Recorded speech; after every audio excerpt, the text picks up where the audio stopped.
Hostess at Hargrove Pine doesn't even glance at my brother-in-law when she greets me. She looks straight past him, past my mother's confused expression, past my sister smoothing the front of her blazer, and says, "Ms. Alderton, your private room is ready. Chef Rousseau wanted me to let you know he's prepared the tasting menu personally." My mother's hand finds her collarbone, an old habit. "You've been here before?" she asks. I smile the way I've learned to smile over the past 4 years, warmly, without giving anything away.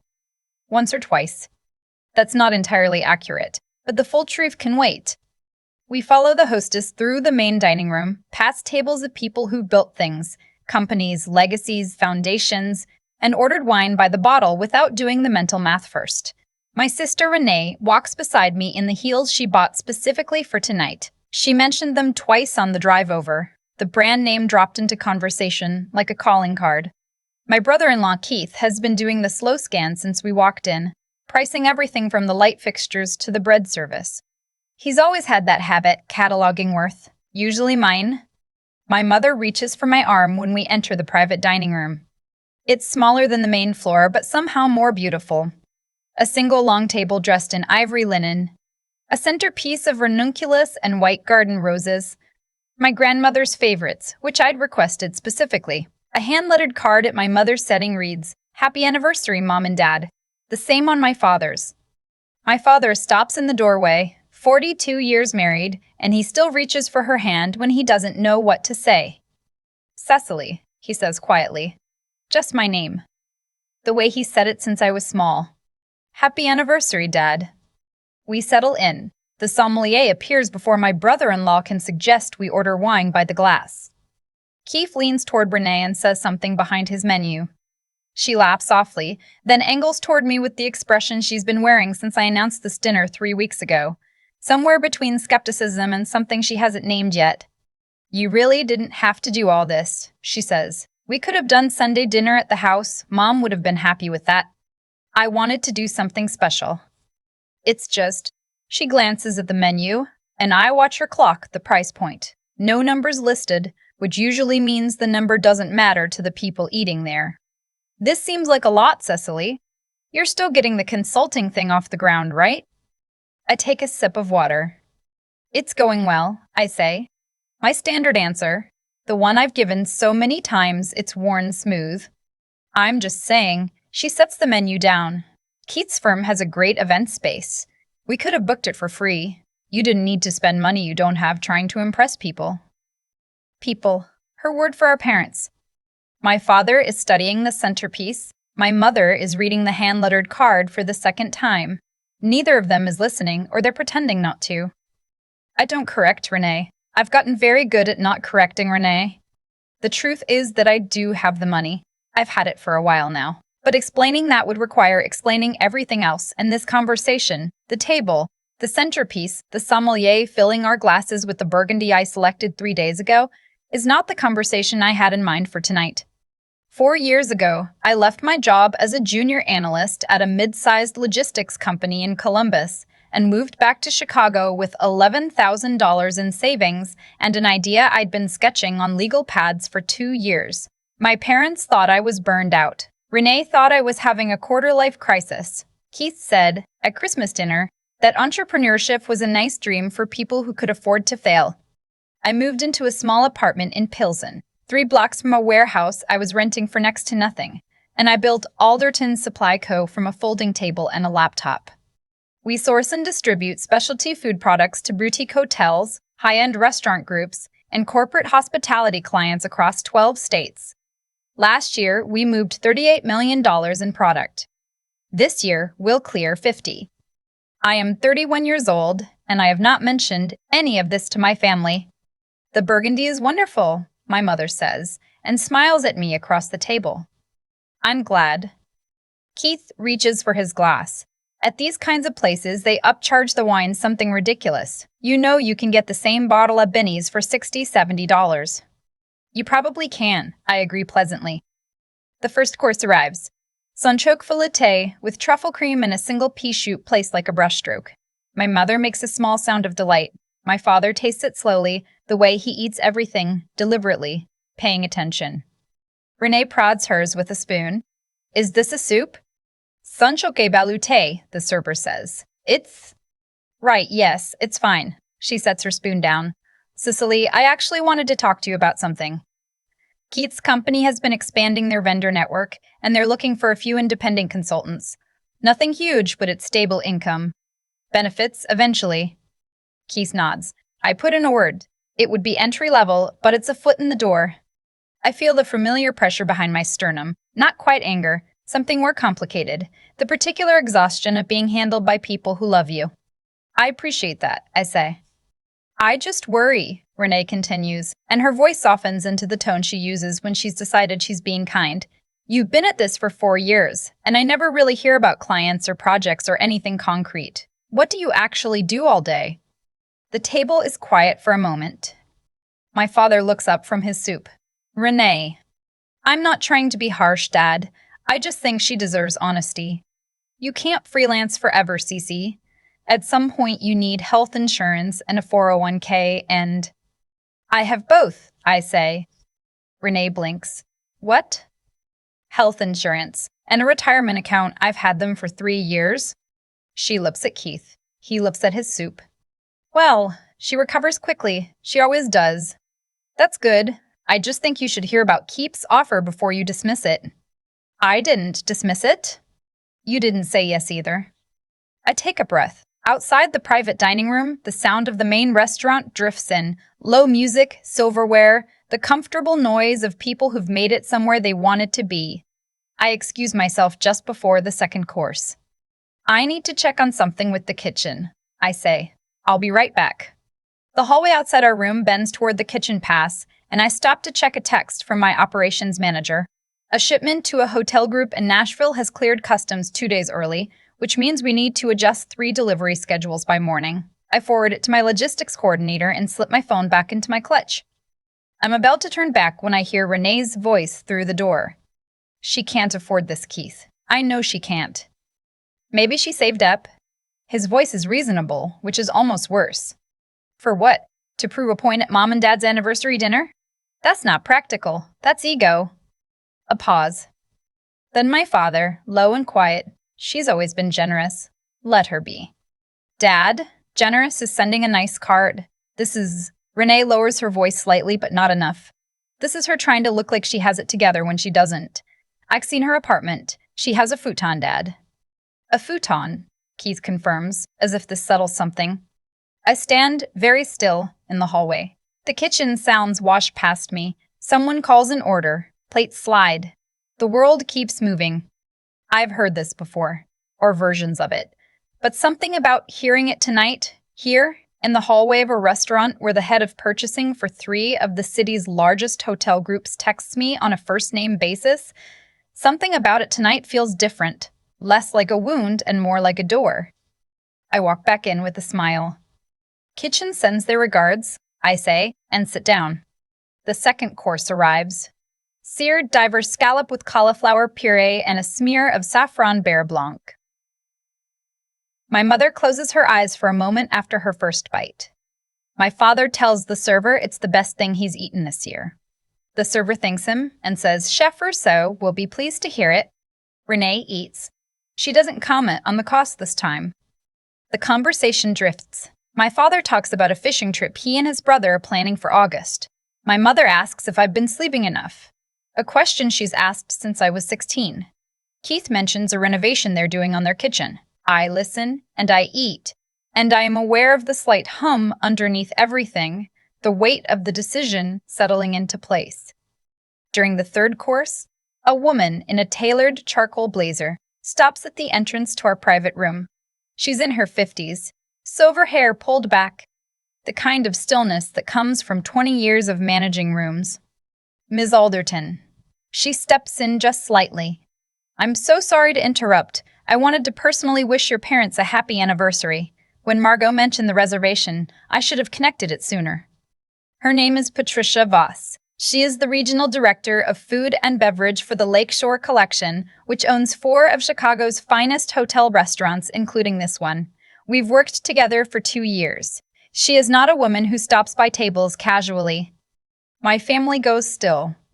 Thank you, Patricia, I say. That's very kind. She turns to my parents. Your daughter has been an extraordinary partner to us. The spring program she developed for our hotel group. 3 of our properties are still running it. We consider Alderton Supply Co. indispensable. My mother looks at me. The confusion on her face is soft, not sharp, like someone who has just recognized a piece of music they couldn't quite place. Thank you, my mother says, and I can hear her trying to catch up. Patricia smiles. Enjoy your evening. Happy anniversary. She withdraws. The silence at the table has a different texture now. Keith puts down his fork. Renee says slowly, Alderton Supply Co. That's my company, I say. Your company. Yes. The consulting thing? It's not consulting. It's a supply and distribution company. Specialty food products, boutique hotel clients, restaurant groups.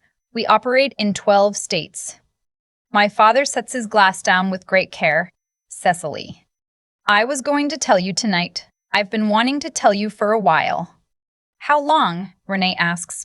Her voice is strange, stripped of its usual authority, suddenly just my sister's voice. 4 years. I started it when I moved back to Chicago. Keith has his phone out under the table. I can see his thumbs moving. That apartment, my mother starts. The futon.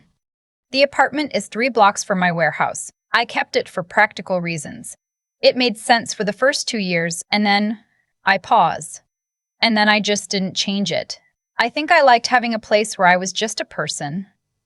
Renee's eyes have gone glassy. How big is it, the company?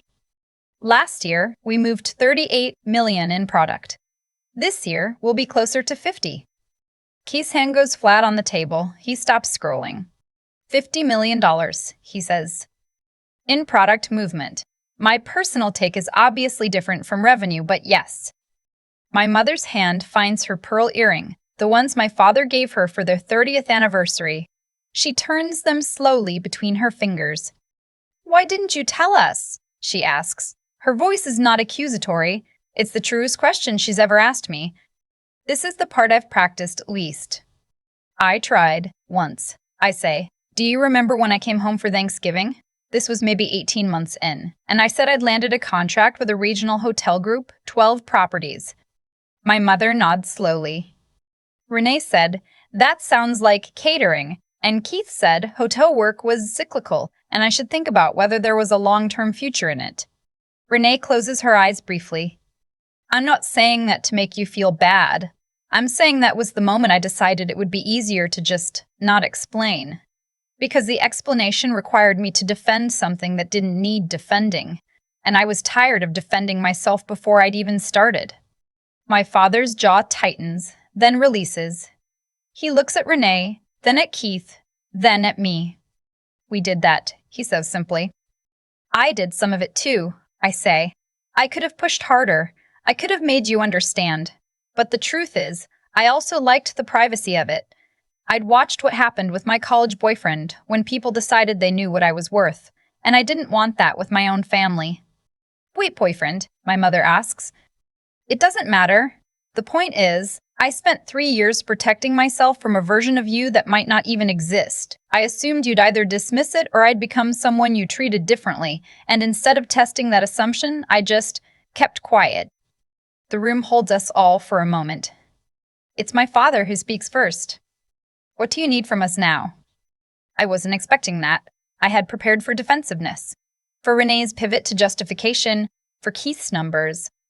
I hadn't prepared for my father asking the right question. I just need you to know me, I say, the real version, not the one you've been worrying about. My father reaches across the table and takes my hand. His fingers are rough in the way they've always been.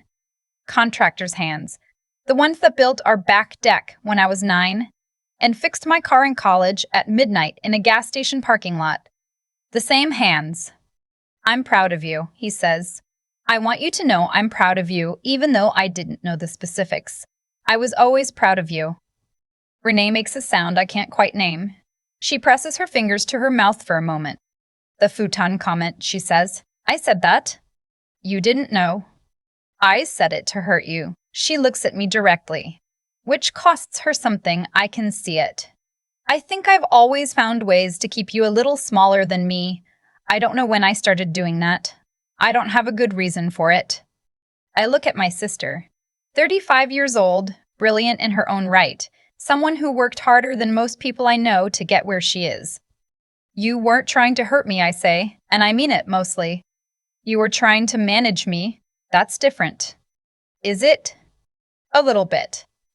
Keith sets his phone face down on the table. He is quiet in a way I haven't seen from him before, not strategically quiet, just genuinely at a loss. I owe you an apology, he says. The entry-level foot in the door thing. He grimaces. That was offered in good faith, I say. I know. Still. The dessert course arrives before anyone has to figure out what comes next. The server places a small ceramic dish in front of each of us, a salted honey panna cotta with a twirl of compressed apple. And at the center of the table, a flat white cake, no bigger than a pie, decorated simply with a ring of edible flowers and 42 years written in gold. My mother's eyes fill. You remembered the ranunculus, she says. She means the centerpiece. Her own mother had grown them in her garden in Michigan. She's mentioned it once, years ago, and she doesn't know I wrote it down. Of course, I say. My father blows out a slow breath that isn't quite a laugh, and isn't quite a cry, and is somehow both. You really planned all this? Planned and executed, I say, comes with the business. He laughs properly this time, and the room loosens. When the leather portfolio arrives, it slides to me without ceremony. I don't make a production of it. I open it, look at the total, add a tip that reflects the service we received, and sign my name. The server takes it away. No drama. No pause for effect. Renee watches me do this. You do that like you've done it 100 times, she says. More than that. She is quiet for a moment. Then, carefully, tell me about the warehouse. So I do. I tell her about the first 6 months, when I was essentially driving a cargo van myself, because I couldn't afford to hire a logistics coordinator. I tell her about the call that changed everything. A purchasing manager at a boutique hotel group who'd gotten my name from a chef I'd done a small order for, and who needed someone to source and deliver 40 specialty items on a 2-week turnaround. I pulled it off with one part-time assistant and a favor from a trekking contact I'd made at a trade show. The hotel group became my anchor client for the first 2 years. I tell her about hiring my first full-time employee, a woman named... I almost say it. Then, remember, she asked about the warehouse, not the team, so I redirect a logistics coordinator who is, as of last month, running our Midwest operations independently. I tell her about the contract with the Lakeshore Collection, which came through Patricia Voss 2 years ago and doubled our Chicago area revenue in a single quarter. Keith asks questions. Real ones, not rhetorical ones. Questions about margin structure and supply chain risk, and whether we've considered expanding into non-perishables. I answer them honestly, and for the first time in 4 years, talking about my company with a family member doesn't feel like defending a life choice. It feels like showing someone a room they've never been inside. My mother asks different questions. She asks how I managed when it was hard. She asks if I was lonely in that small apartment, working the way I must have been working. Sometimes I tell her, but mostly I was absorbed. It takes over in the beginning. You don't have room to be lonely when you're keeping track of 40 SKUs and 2 part-timers and a van that keeps throwing a check engine light. She laughs at that, and I realize I haven't made my mother laugh at something I said in a long time. My father puts down his coffee cup. The fish and chirp in August, he says. I was going to ask your uncle and your cousin maybe, but I'd like you to come, if you can get away. I can get away, I say. I have a team. Good. He nods, once satisfied. Good. We stay another hour past what any of us planned. The restaurant fills and empties around us, and we sit with coffee and the last of the dessert wine, and my parents talk about the early years of their marriage. The apartment in Wicker Park, the car that broke down on the way to their first anniversary dinner, the way they'd laughed about it instead of crying. Renee tells a story about a work trip that went wrong in 3 directions at once. Keith turns out to have an unexpectedly good memory for small details, and I find myself laughing genuinely at something he says, which surprises us both. On the way out, the hostess hands my mother a small box, a single slice of the anniversary cake wrapped for them to take home, with a note from Chef Rousseau. My mother holds it with both hands the whole way to the parking garage. In the elevator down, Renee stands beside me. "I'm sorry," she says. Not performing it, not contextualizing it, just the two words. "I know," I say. "I want to understand what you've built. If you'll let me." "I will." The elevator opens. Our parents are ahead of us, my father's hand at my mother's back. The same gesture he's made for 42 years. My mother is still holding the cake box. Renee bumps my shoulder with hers, lightly, the way she used to when we were kids. "The warehouse," she says. "I want to see it." "Saturday," I tell her. "I'll be there." 3 weeks later, I'm standing at the edge of the floor at a hospitality trade show in Indianapolis when my phone buzzes. It's a photo from Renee, her standing in front of our warehouse loading dock, wearing a hard hat that's slightly too large, grinning. She'd gone on her own, unannounced, just to see it. The caption reads, "Okay, I get it now." I stare at the photo for a long moment. My sister in her oversized hard hat, the dock behind her stacked with inventory. The whole improbable thing I built from a folding table and 12 hours a day, and the stubborn, quiet refusal to let anyone's doubts become my own. I type back, "That hat is OSHA compliant. Good." She sends 3 laughing emojis. I pocket my phone and walk back into the trade show, into the noise and motion of a world I made for myself, and carry, for the first time, without the weight of keeping it secret. The thing I keep coming back to is the warehouse photo, my sister standing at the loading dock in an oversized hard hat, grinning like she'd discovered something. She drove there on her own, didn't ask permission, didn't announce it, just went to see the thing I built, because she finally believed it was real. That moment didn't happen because of the dinner. It happened because of everything that came before it. 4 years of early mornings in cargo vans and spreadsheets at midnight. 4 years of keeping my head down and doing the work even when no one in my family knew I was doing it. There's a kind of cause and effect in life that doesn't announce itself while it's happening. You make one honest decision to build something real instead of something that looks real. And that decision compounds quietly, the way interest does, until one day the return shows up at your table in the form of a woman in a charcoal blazer who stops by to say thank you. I used to think the hardest part was the work. It wasn't. The hardest part was holding on to my own judgment when everyone around me had a different opinion of what I was capable of.